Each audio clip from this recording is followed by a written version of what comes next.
I'm out checking my pumpkin patch. Come join me. I'm Elise. I'm glad you stopped by.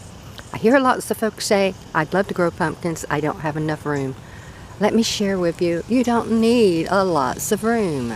Select a variety of small pumpkin and grow it vertically. They grow very, very well on fences, on trellises, even up the trees. The early Indians used to grow them up the trees. I have one started now at the base of a tree. And we'll come back and visit that when it gets a little bigger. But you don't need lots of room. All you need is 3 or 4 months of warm weather and some sun exposure. They're very easy, they're very hardy to grow. So let me share a little bit about this pumpkin with you. I started it from seed. Once the seedlings got several inches tall, I put them in a larger pot. I like growing things like this in containers. In a container, it gives me a concentrated area where I can put my compost. If I'm short on time to water, I can water directly into it.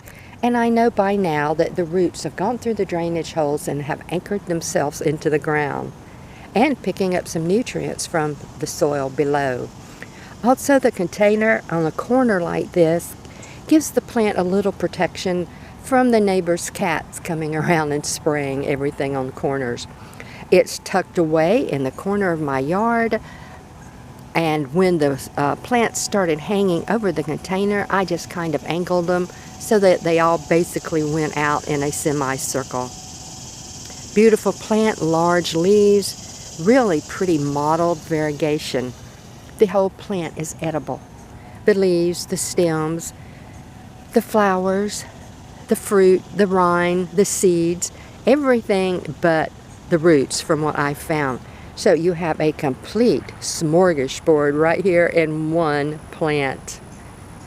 They make great pies, jams, jellies, cakes, cookies. Pumpkin can be frozen, it can be canned. This small variety here is a wild pumpkin, also called wild squash or wild gourd. It has a very tough rind, which makes it excellent for storing a long time and for transporting. It was very important to the early Indians and settlers. They would grow the pumpkin, harvest it, store it over the winter, and they would have a food resource for the winter. In fact, some of the early Indians used to take the pumpkin, slice it, sun-dry it, and store it that way.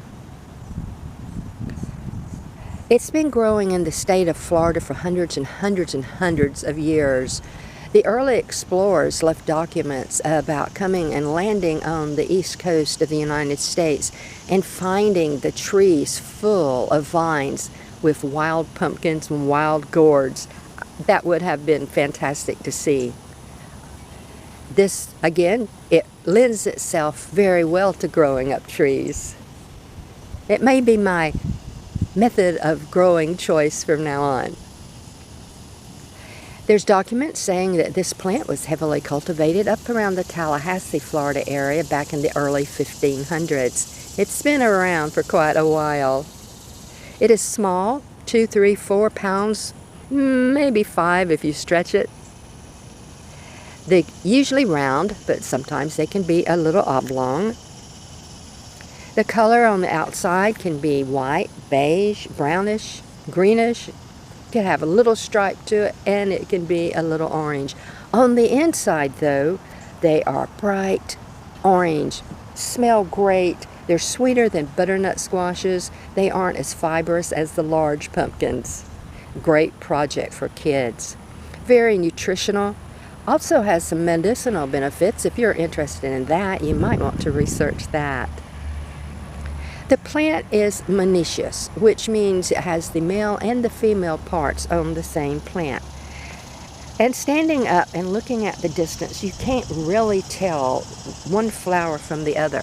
But if you get a little closer, the male has a stamen in the middle, and it grows on a long stem. Look at the size of that flower. The female has a pistil arrangement in the middle. This is the female. The stem will be shorter, a little stockier, and you can see the swelling of the pumpkin already starting. It is open pollinated, which means the female needs to have some help from pollinators, and we have pollinators out this morning. If you think you don't have enough pollinators, plant some annuals or something like that around your plant to draw in the pollinators. Or I have read they aren't that hard to hand pollinate them. So you might want to give that a try. Very hardy, fairly pest resistant, disease resistant. All they need is some sun exposure, a good compost, some water, and depending upon the variety, 3 to 4 months of growing time. Start your seedlings early. Start your seeds inside in a hothouse and put them out after your last frost date.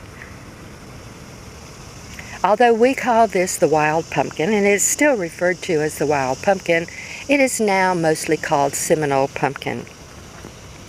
The Seminoles migrated into Florida in about the 1700s, but they recognized the value of this great pumpkin and heavily cultivated it. And eventually, the pumpkin itself just was associated with the Seminole tribe so much it became known as the Seminole pumpkin. A little family history. We have some documents where my third great-grandparents moved into the Central Florida area back around the mid-1840s, and that they grew a little wild pumpkin. And that's actually what got me interested in growing pumpkins. But beautiful plant, easy to grow. And again, great project for kids. My little niece came over, saw it, and oh, I want to go plant pumpkins. And let me show you this largest pumpkin I have thus far. The leaves are getting so big, can't hardly get in here now. This is very heavy. There's a pumpkin there, another one coming there. Let's walk over to the other side. These vines in the ground can get 20 to 25 feet long. But you can kind of curl them around and help their direction, or you can just let them go. Since mine is just tucked into a corner of the yard where people don't go anyway, it's fine. Here's some more coming.